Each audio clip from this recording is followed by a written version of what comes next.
जिला परिषद सम्मेलन कक्ष में जिला आईन सेवा प्राधिकरण पक्षर वरिष्ठ नागरिकों आईनगत सचेतन कार्यक्रम अनुष्ठित।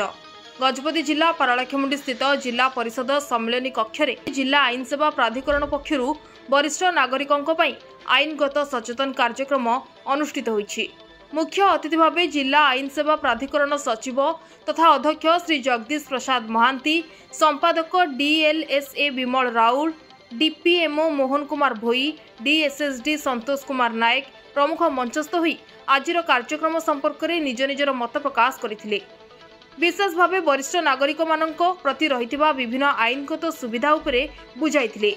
एही परिप्रेक्षी रे वरिष्ठ नागरिक मानक स्वास्थ्य परीक्षा करा जाय मागणा औषध प्रदान करा जायथिला। एही कार्यक्रम को जिला कोर्टर सदस्य माने परिचालना करथिले।